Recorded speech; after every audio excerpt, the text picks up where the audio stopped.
सासू माँ बदल गई।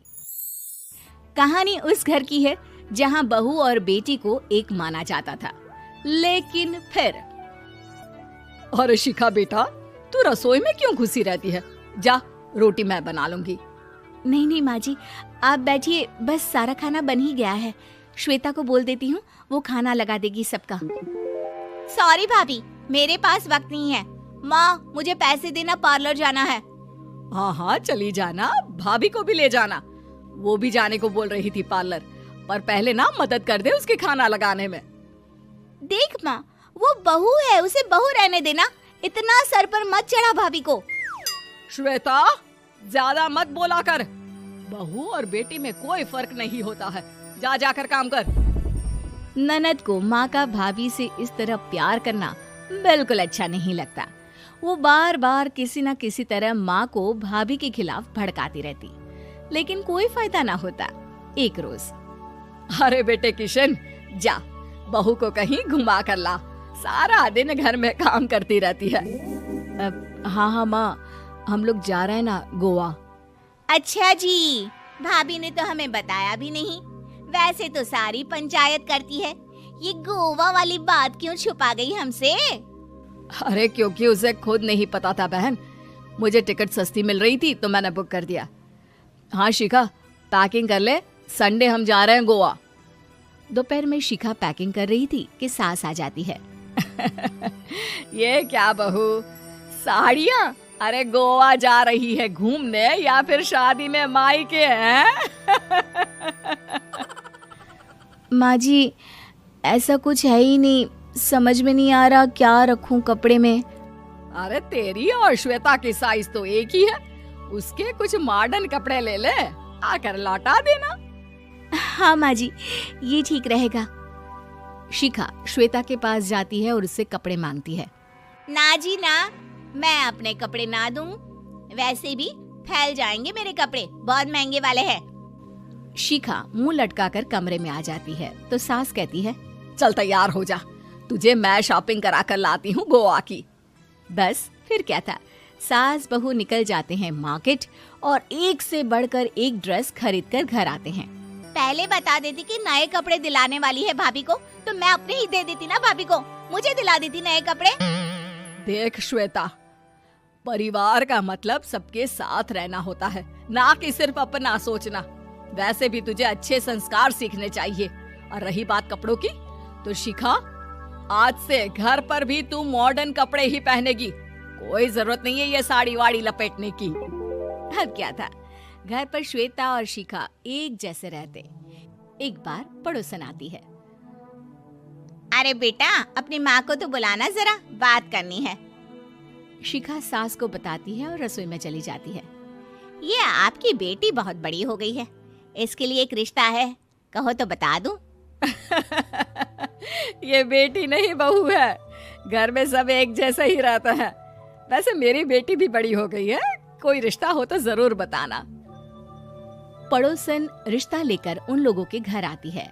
तब श्वेता की होने वाली सास कहती है, तो ये घर है, कितने मंजिल का है? और ये बहू ने आपकी क्या पहन रखा है, जीन्स टॉप? अरे भाई, साड़ी वाड़ी नहीं है क्या इसके पास? देखिए, सर्दी है तो साड़ी में बहू कैसे मैनेज करती, वैसे पहनती है साड़ी भी। देखिए, हम लोग ठहरे पैसे वाले लोग, कोई कमी नहीं है हम लोगों के पास पैसों की, बहुत पैसे हैं, जमीन, नौकर चाकर, कार, सब कुछ है, लेकिन घर में संस्कारी बहू चाहिए। समझ रही हैं ना आप?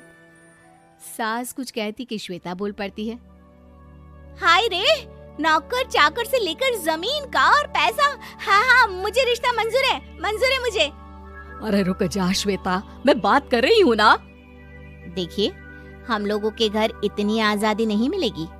अरे हाँ कर देना माँ, हाँ कर दे जल्दी से। सास क्या करती, बेटी की शादी ऐसे घर में कर देती है जहाँ ना उनके विचार मिलते हैं और ना ही आचार। शादी के बाद एक रोज फोन पर, श्वेता बेटा, एक बार घर आ जा, बहुत दिल करता है तुझे देखने का। माँ, वो घर पर बहुत काम होता है, कैसे आऊँ? बड़ा घर है, लेकिन आने जाने वालों की लाइन ही लगी रहती है। बेटा मैं तो जानती थी उस घर का हाल, लेकिन तू ही नहीं मान रही थी। माँ देख, हर घर का यही हाल है। तेरी बेटी को यहाँ घूंघट हटाने की परमिशन नहीं है और एक तरफ भाभी स्कर्ट पहनकर घूम रही है। बेटा मुझे क्या पता था कि मेरी बेटी को ससुराल के नाम पर पिंजरा मिल जाएगा।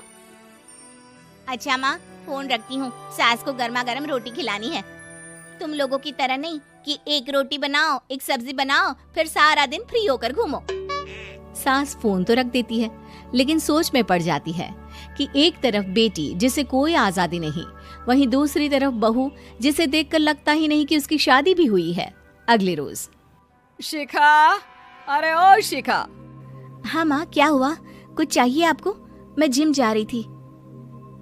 जिम के कपड़ों में बहू को देखकर सास को घूंघट में अपनी बेटी का ख्याल आता है। देख बहू, घर में बहू की तरह रहा कर। इतने टाइट कपड़े पहनकर जिम जाना पसंद नहीं मुझे। जा जाकर रोटी बना। रोटी? माँ अभी तो शाम की 6 बजे हैं, इस वक्त रोटी? अब क्या मेरे खाने पीने पर भी पहरा है? अरे जब मर्जी तब मैं अपने घर में खा भी नहीं सकती क्या? बहू को अजीब लगता है। वो समझ नहीं पाती कि जो सास कल तक इतनी सपोर्टिव थी, उन्हें अचानक से क्या हो गया। वो किचन में जाती है, गरम रोटी के साथ 2 तरह की सब्जी, रायता, सलाद सब लेकर सास के पास आती है। माँ जी, खाना। इतना सारा खाना? राक्षस समझा है क्या मुझे? रोटी मांगी थी मैंने गर्मा गर्म बस। पर माँ जी, रोटी खाती किससे आप? सब्जी तो बनानी थी ना। अरे भूख मर गई मेरी तेरी बहस से। जा जाकर काम कर, अंदर पूरी रसोई साफ कर। बहू अंदर चली जाती है। थोड़ी देर में श्वेता घर आती है। अरे शिखा जल्दी से चाय ला, पकवान बना, मेरी बेटी आई है। अरे नहीं नहीं माँ, ड्राइवर बाहर खड़ा है। मैं तो घर का कोई सामान खरीदने के बहाने यहाँ आ गई हूँ, मुझे जाना होगा। अरे बेटा, पर कितने दिनों बाद देख रही हूँ तुझे, रहने आ जाना 2-4 दिन के लिए। आ जाऊंगी माँ, जब मेरी सास मरेगी तब। मैं तो रोज मन्नत मानती हूँ कि मेरी सास मर जाए तो अच्छा है। अच्छा चल, जा रही हूँ माँ। हे भगवान, कैसे कैसे दिन देखने पड़ रहे हैं मेरी बेटी को। सास अंदर जाती है, जहाँ श्वेता की जिम वाली सहेली का फोन आया होता है। क्या बात है, आज जिम नहीं आई? अरे पता नहीं यार, आज माँ को क्या हो गया अचानक। पर खैर कोई नहीं, लगता नहीं कि मैं अब जिम आ पाऊंगी। शिखा स्पीकर पर बात कर रही थी, जिसे सास सुन रही थी। यार ये सास ना होती ही ऐसी है। मैं तो कहती हूँ बुढ़िया जल्दी मरे और तू आराम से जिए। शिखा को सहेली की बात पर गुस्सा आ जाता है। माँ के मरने की कौन सा बच्चा दुआ मांगता है मोहिनी? आगे से ऐसी बात मेरे सामने मत करना। हमारे घर की शोभा ही माँ है। क्या हुआ जो थोड़ी सख्ती दिखा रही है? उसमें भी कोई ना कोई उनकी भलाई ही होगी। मैं तो कहती हूँ भगवान मेरे जैसी सास सबको दे, जो सिर्फ माँ की तरह है। सास वाली तो कोई बात ही नहीं है उनमें। सास ये बात सुन रही थी। उनकी आंख में आंसू आ जाते हैं कि क्यों वो बेटी की किस्मत में बहू को भी भागीदार बना रही थी। शिखा, अरे ओ शिखा, क्या हो गया? जिम नहीं जाना क्या?